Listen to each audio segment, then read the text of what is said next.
नीलिमा के पिता माधवराव की कल रात एक स्कूटर दुर्घटना में मृत्यु हो गई। उनके मौके पर ही मौत हो गई। पिता के सिवा नीलिमा का कोई नहीं था। अब वो अकेली पड़ गई। सारी औपचारिकताएं पूरी करने में 2 दिन लग गए। नीलिमा सुबह से पार्थिव शरीर को लेने का इंतजार कर रही है, पर जिस ड्यूटी डॉक्टर को हस्ताक्षर करना था वो किसी निरीक्षण पर जाने के कारण अभी तक मोर्चरी नहीं आए, इसलिए बॉडी नहीं दी गई। अंधेरा हो गया, सारा स्टाफ चला गया। तभी रुद्र मुर्दा घर से दरवाजा धकेलता हुआ आया। क्या तुम अभी तक यहीं हो? अंधेरा हो गया है, घर चले जाओ। कल आना, आज डॉक्टर नहीं आएंगे। उनके हस्ताक्षर के बिना शव नहीं देना चाहिए, इसलिए तुम चली जाओ। दादाजी प्लीज जाने को मत कहो, पिताजी को लेकर ही जाऊंगी। बेटी अकेले क्यों इन शवों के दुर्गंध में रहना चाहती हो? मेरी तो मजबूरी है। यहाँ कम से कम आप मेरे साथ हैं दादाजी। घर जाऊंगी तो सच में अकेली हूँ। मेरे पिता के अलावा मेरा कोई नहीं था दादाजी। तो फिर ठीक है, रहो।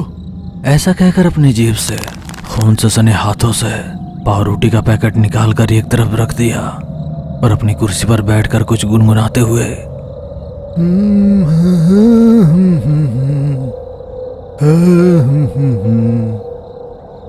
रुद्र दादाजी मुर्दा घर का सहायक है। वो एक अनाथ है जिसका कोई नहीं है। ड्यूटी के समय के बाद भी वो मुर्दा घर में अस्पताल के आसपास घूमता रहता है, वहीं सोता है। अंधेरे होने के बाद एक क्वार्टर जरूरी है।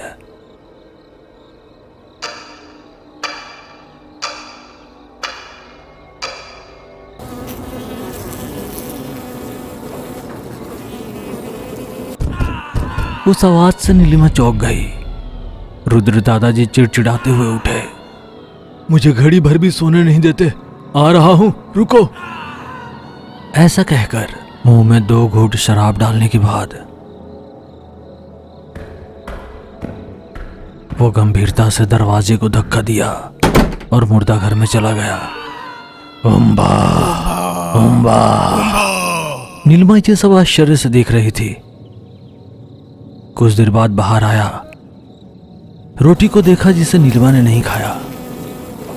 तुम खाना बंद कर दोगी तो तुम्हारे मरे हुए पिता वापस नहीं आएंगे। बेटी खा लो, भूखा मत रहो। जब तक मैं अपने पिता को नहीं देख लूं तब तक कुछ नहीं खाऊंगी दादाजी। ये कैसा शोर है? वो कुछ जिंदगियां इतनी आसानी से शरीर नहीं छोड़ती बेटी। उनकी चीखें, आत्मा का रुदन, वे खामोशी बर्दाश्त नहीं कर सकते और इस तरह शोर मचाते हैं। मैं जाकर कुछ पागलों जैसी आवाज करूंगा तो वो सो जाते हैं। मुझे इसकी आदत हो गई है। तो क्या सचमुच आत्माएं होती हैं दादाजी? क्यों नहीं बेटी, रहती है। एक आदमी की मृत्यु के 11 दिन बाद पृथ्वी पर इधर उधर भटकते हुए अपने परिवार के आसपास, अपनी संपत्ति के आसपास, दोस्तों के आसपास, पत्नी, बच्चों, घर द्वार के मोह में भटकते भटकते धीरे धीरे थोड़ा थोड़ा भूलते हुए 11वें दिन पूरी तरह भूल जाता है। ऐसी आत्मा नवजात शिशु के समान है। बुरे इंसानों की तरह बुरी आत्माएं भी होती है। क्या तुम्हें पता है? दादाजी क्या तुमने कभी आत्मा को देखा है? मैंने आत्मा को नहीं देखा बेटी, लेकिन मैंने मृतक को जीवित होते हुए देखा है। क्या मुर्दा जीवित हो गया? हाँ बेटी।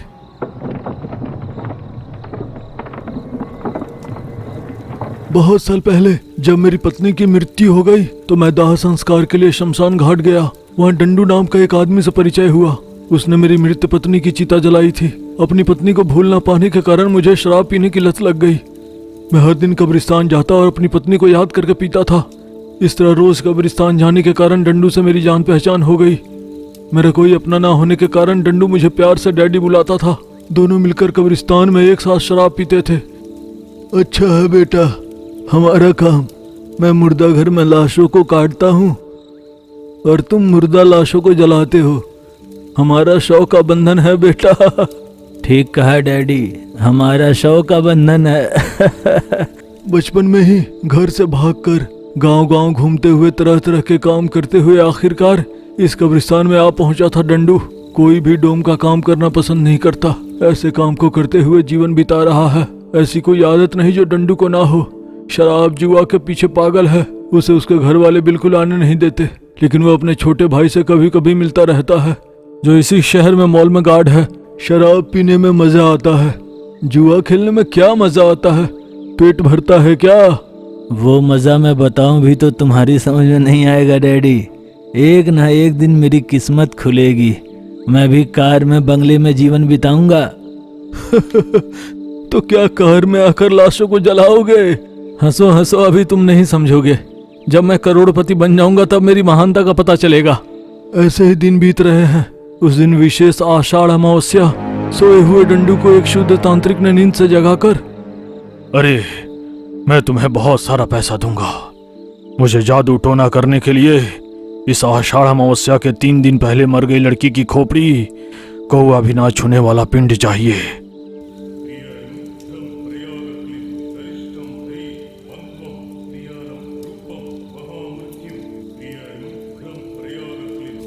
पैसों के लालच में उस शूद्र तांत्रिक द्वारा मांगी गई सभी चीजों की व्यवस्था करके जब तक वो जादू टोना करते रहा तब तक उसके साथ ही रहा। सब कुछ समाप्त होने के बाद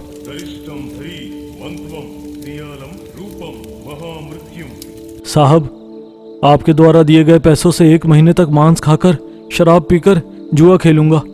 फिर ऐसी कोई मदद चाहिए हो तो मुझसे ही कहिए। मुझे आशीर्वाद दीजिए कि मुझे जुए में बहुत सारे पैसे मिले। साहब, क्या तुम्हें जुए में पैसे चाहिए? मुझे अपना हाथ दिखाओ।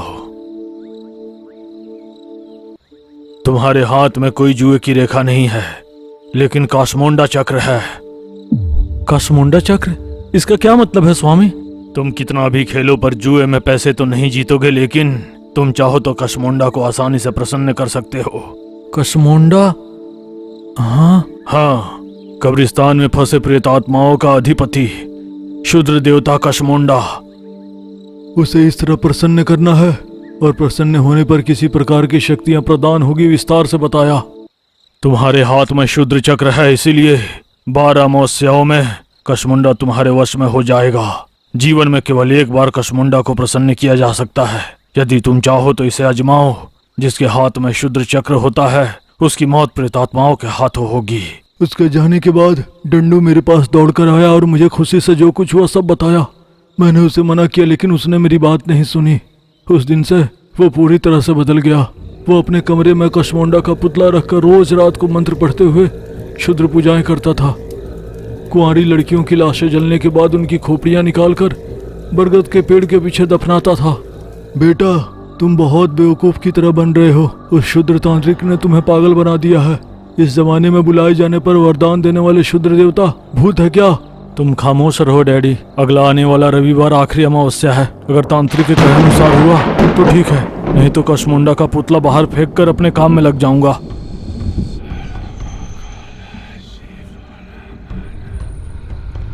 वो आखिरी अमावस्या के दिन दफनाए हुए कुंवारी लड़कियों की सभी खोपड़ियों को खोदकर कब्रिस्तान में बरगद के पेड़ के नीचे ढेर लगाकर उसके ऊपर कासमोंडा का पुतला रखकर तांत्रिक का बताया हुआ मंत्र का पाठ कर रहा है।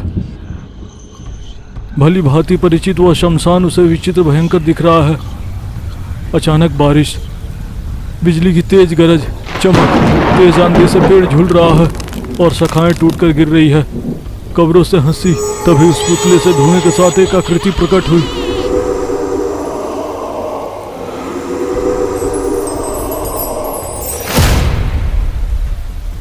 क्या चाहिए रे तुझे? मुझे क्यों जगाया?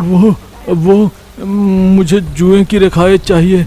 मैं हमेशा जीतता रहूं। और हर दिन मैं लोगों को मरकर लाशों में तब्दील होता देखता हूं। क्या लाशों को दोबारा जिंदा करने की कोई विद्या है? यदि ऐसा है तो मुझे चाहिए।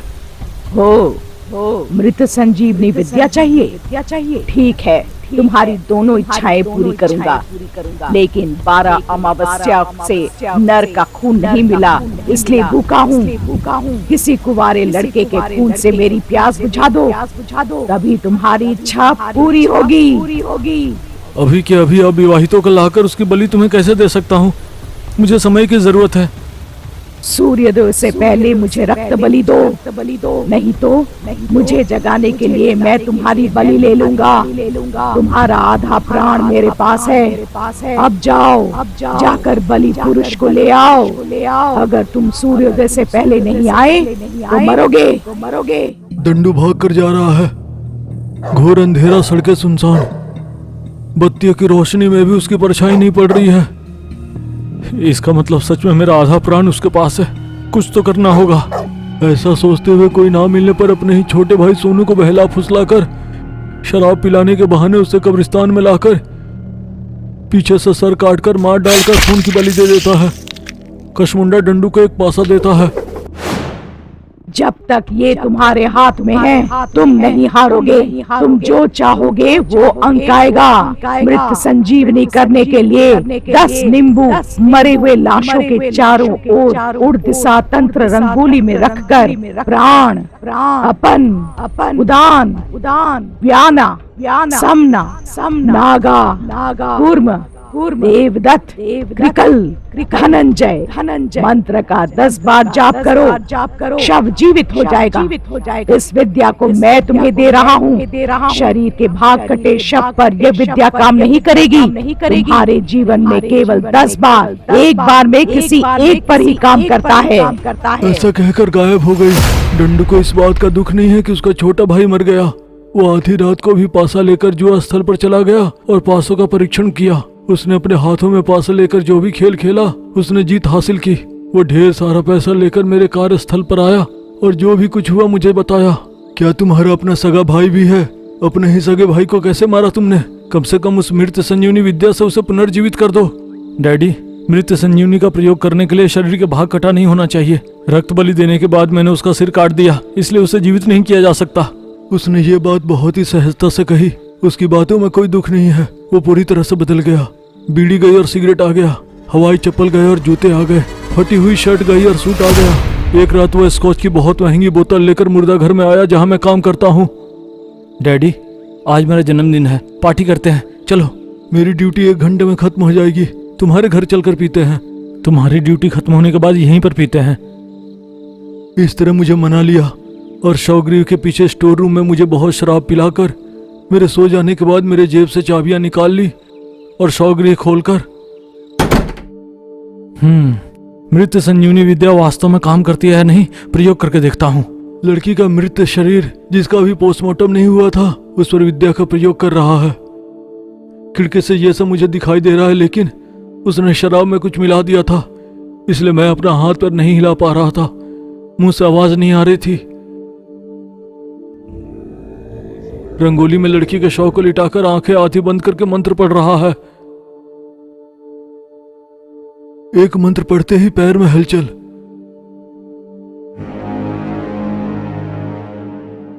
और एक मंत्र पढ़ने के बाद हाथ में हलचल। और एक मंत्र से सिर के बाल सीधे खड़े हो गए। एक और मंत्र से उसने आंखें खोली और एक मंत्र से मुंह से शब्द निकले। तभी उसने लाश को हिलते हुए देखा। तब तक नशे में धुत उसे दिखाई नहीं दे रहा था। लाश के मुंह से आवाज सुनकर वो डर गया। वही डर से वहां से भाग गया कि अगर वो पूरी तरह से जाग गई तो वो उसे मार डालेगी। लाश भी उसके पीछे चली गई। वामा गामा अकिंदा कुकाफारा गामा अकिंदा। घर बदल दिया।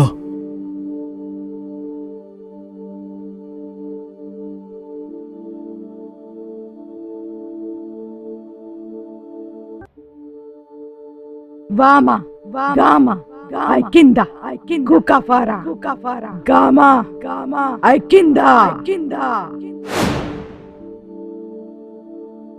शहर बदल दिया।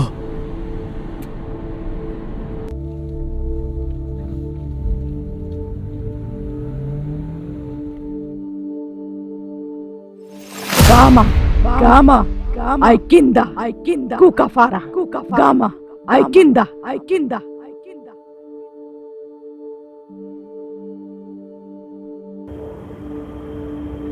आखिरकार उसने देश बदल दिया।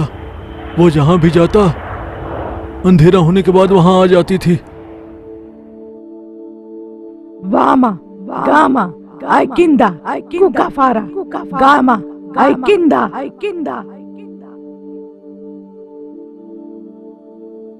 आखिर नींद में भी वो उसे सुनाई देता था। वामा गामा अकिंदा कुकाफारा गामा अकिंदा। देश बदलने पर भी उसे छुटकारा नहीं मिलने पर एक दिन मुरझाया हुआ चेहरा के साथ मेरे पास आकर, डैडी मुझे वो नहीं छोड़ेगी, मार डालेगी, तुम बचा लो, वो शुद्ध तांत्रिक सही होगा, पता नहीं वो कहाँ है। ऐसे कहकर इतने दिन उसके साथ क्या हुआ विस्तार से बताया। हम दोनों ने उस तांत्रिक को बहुत ढूंढा पर उसका पता नहीं मिला। हम दोनों मेरे घर में सो रहे थे, तभी देखा आधी लाश। वामा गामा अकिंदा कुकाफारा गामा अकिंदा। एक जीवित लाश चलते हुए कुछ कह रही थी, हाथ फैलाकर डंडू की ओर आ रही है। वामा गामा अकिंदा कुकाफारा गामा अकिंदा अकिंदा। अब मुझसे नहीं होगा, ये मुझे नहीं छोड़ेगी, मैं मर जाऊंगा डैडी, मर जाऊंगा। ऐसा कहते हुए चाकू से खुद को मारकर मर गया। वामा गामा अकिंदा कुकाफारा गामा अकिंदा अकिंदा। उसके मरते ही वो लाश जोर से चिल्लाते हुए मांस के लोथड़े में तब्दील हो गई। हड्डियां ही बची थी, शौरुद्र के पीछे चली गई थी, इसलिए मेरे खिलाफ पुलिस मामला दर्ज किया गया। विदेशी पर्यटक की लाश गायब होने के कारण मेरी नौकरी चली गई। एकमात्र काम मैं जो जानता हूँ वो है शव को साफ करना और मुर्दा घर में सुरक्षित रखना। इसलिए मेरे पास एकमात्र संपत्ति अपना घर बेचकर अस्पताल के चीफ को रिश्वत देकर फिर से अपनी नौकरी वापस पा लिया। मेरा ना कोई घर बार है, ना ही पत्नी बच्चे, इसलिए यहीं खाता पीता और सोता हूँ, यहीं पर ड्यूटी करता हूँ। देखो बेटी, यही वो पासा है जो उसने मरने के एक दिन पहले मुझे दिया था। मृत संजीवनी कैसे करना है पूरा विवरण इस पुस्तक में है। मैं क्या करूँगा इनका, मुझे तो खाना खाने से मतलब है। हाँ दादाजी, आपने जो कहा वो 100% सच है। दादाजी, कल जब डॉक्टर आएंगे तो मेरे पिता के टुकड़े टुकड़े काट देंगे। हाँ बेटी। एक बार मेरे पिता को देखने का मन कर रहा है दादाजी, कृपया दिखाइए ना। दीन भाव से पूछने पर ना नहीं कह सका रुद्र।